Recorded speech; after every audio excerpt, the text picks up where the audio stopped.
Hello friends, welcome to my Hindi city. Today let's read a story in Hindi, मूर्ख साधु और ठग, The Foolish Sage and Thief.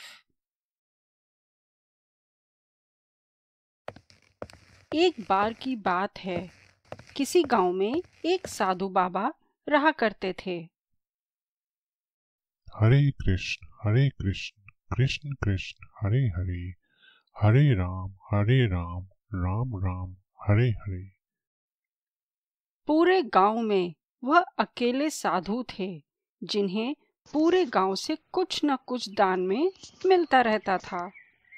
दान के लालच में उन्होंने गांव में किसी दूसरे साधु को नहीं रहने दिया और अगर कोई आ जाता था तो उन्हें किसी भी प्रकार से गांव से भगा देते थे। तुम इस गांव में नहीं रह सकते, तुम यहाँ से चले जाओ। यहाँ के लोग साधुओं को पसंद नहीं करते। इस प्रकार उनके पास बहुत सारा धन इकट्ठा हो गया था। ओम भूर्भुवः स्वः तस्य वितुर्वरेण्यं भर्गो देवस्य धीमहि धियो यो नः प्रचोदयात्। वहीं एक ठग की नजर कई दिनों से साधु बाबा के धन पर थी। वह किसी भी प्रकार से उस धन को हड़पना चाहता था। उसने योजना बनाई और एक विद्यार्थी का रूप बनाकर साधु के पास पहुंच गया। उसने साधु से अपना शिष्य बनाने का आग्रह किया।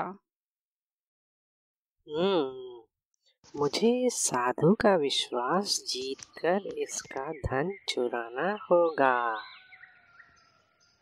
पहले तो साधु ने मना किया, लेकिन फिर थोड़ी देर बाद मान गए और ठग को अपना शिष्य बना लिया। आज की जय हो, कृपया मुझे अपना शिष्य बना लीजिए। मैं अपना जीवन भगवान की सेवा में अर्पण करना चाहता हूँ महाराज। ठीक है, आज से तू मेरे साथ रह सकता है और मैं तुझे शिक्षा प्रदान करूंगा। ठग साधु के साथ ही मंदिर में रहने लगा और साधु की सेवा के साथ साथ मंदिर की देखभाल भी करने लगा।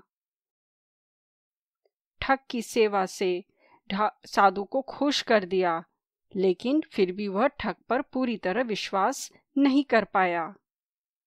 यह तो निमंत्रण पत्र है, मुझे अपने शिष्य को भी साथ ले लेना चाहिए और धन को भी साथ ही ले चलना ठीक रहेगा। एक दिन साधु को किसी दूसरे गांव से निमंत्रण आया और वह शिष्य के साथ जाने के लिए तैयार हो गया। साधु ने अपने धन को भी अपनी पोटली में बांध लिया।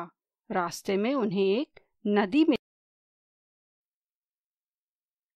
साधु ने सोचा कि क्यों न गांव में प्रवेश करने के पहले नदी में स्नान कर लिया जाए। साधु ने अपने धन को एक कंबल में छुपाकर रख दिया और ठग से उसकी देखभाल करने का बोलकर नदी की ओर चले गए। तुम इस धन की रक्षा करो, मैं नदी में नहा के आता हूँ। ठग की खुशी का ठिकाना नहीं रहा।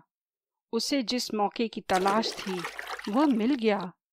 जैसे ही साधु ने नदी में डुबकी लगाई, ठग सारा सामान लेकर भाग खड़ा हुआ। यही मौका ठीक रहेगा धन चुराने का। मुझे अब इसे लेके भाग लेना चाहिए।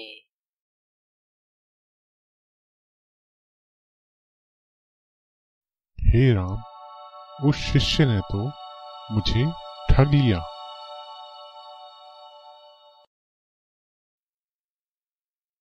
जैसे ही साधु वापस आया, उसे ना तो शिष्य मिला और न ही अपना सामान।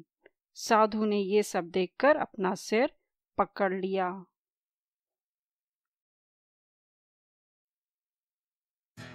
कहानी से सीख, मॉरल ऑफ द स्टोरी। हमें इस कहानी से ये सीख मिलती है कि कभी भी लालच नहीं करना चाहिए और न ही किसी की चिकनी चुपड़ी बातों पर विश्वास करना चाहिए।